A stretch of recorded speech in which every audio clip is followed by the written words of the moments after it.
Hello साथियों, आज हम माननीय सुप्रीम कोर्ट का बहुत ही महत्वपूर्ण निर्णय लेकर के आए हुए हैं। अपीलार्थी अभियुक्त को माननीय न्यायालय ने धारा 302 आईपीसी में दोष मुक्त किया है।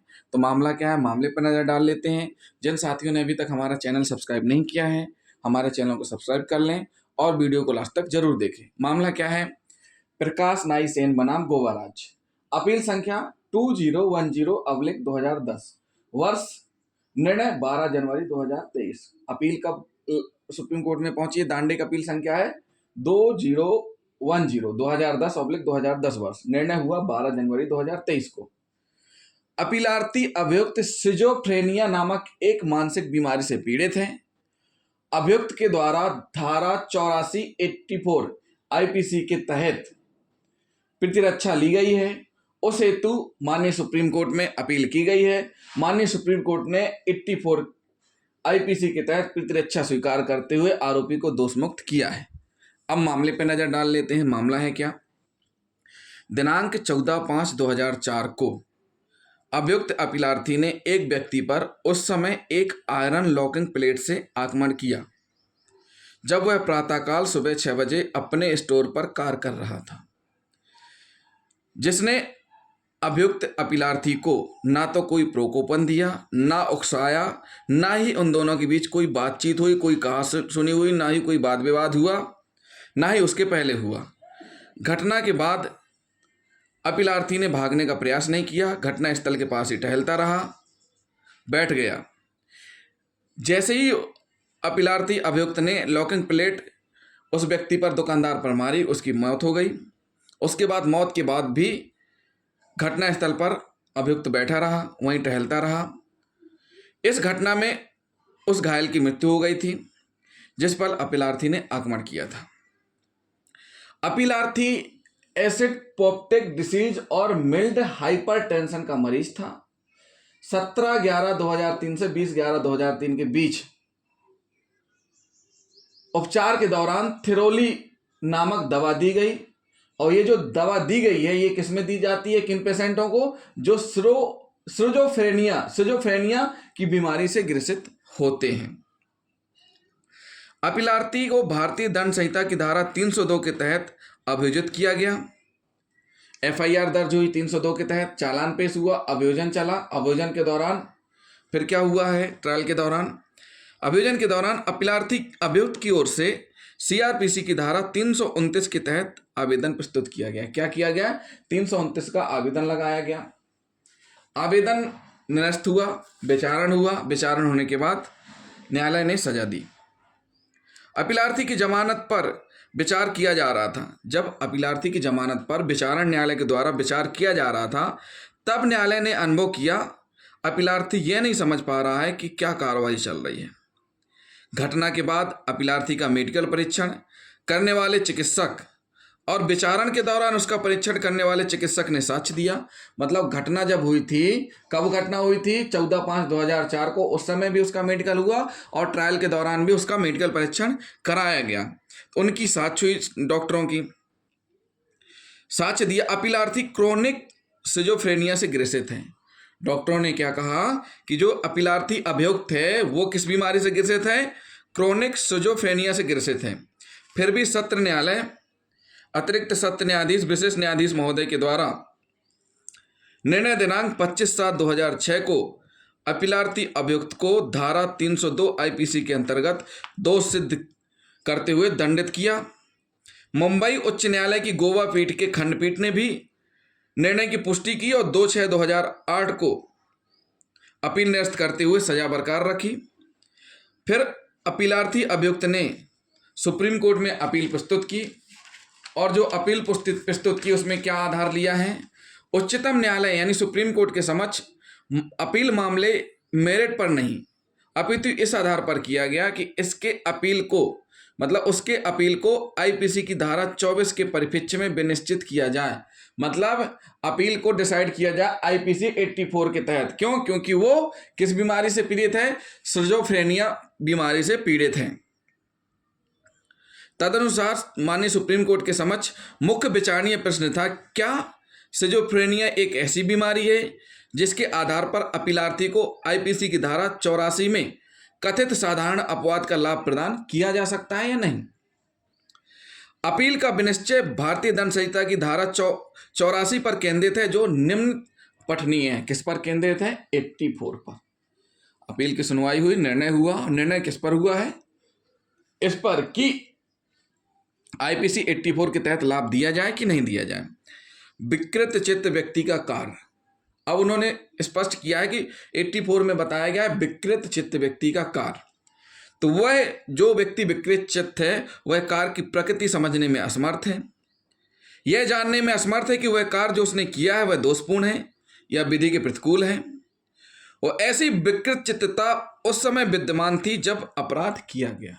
ये 3 कंडीशन क्या बताती है? 84 में विकृत चित्त व्यक्ति के कार्य के संबंध में स्पष्ट करती है।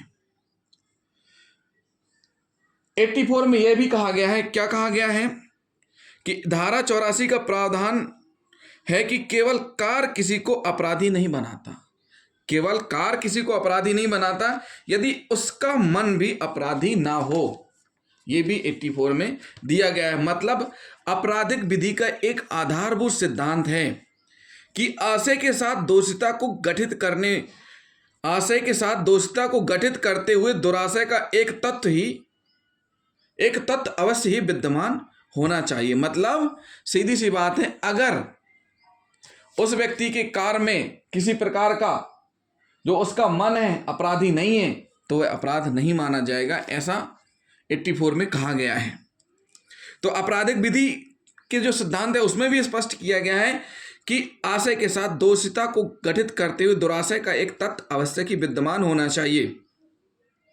बापू और गजराज बनाम गुजरात राज्य में भी इस संबंध में उल्लेख किया गया है। फिर तीसरा पॉइंट है कि विधिक और चिकित्सीय पागलपन के बारे में, कि भाई विधिक और चिकित्सीय पागलपन के संबंध में कैसे निर्धारण होगा, क्या होगा, वो भी निश्चित किया गया है। विधिक और चिकित्सीय पागलपन जो एक दूसरे से पूर्णतः भिन्न है के आकलन और मूल्यांकन पर पर्याप्त तथ्य उपलब्ध हैं, उसके आकलन और मूल्यांकन के लिए पर्याप्त तथ्य उपलब्ध हैं। जयसिंह पी मोदी ने अपनी कृति a textbook on medical jurisprudence and toxicology 26th edition 2018 के पेज नंबर 938 पर निम्न उल्लेख किया है। मोदी की किताब को माननीय सुप्रीम कोर्ट भी मानते हैं।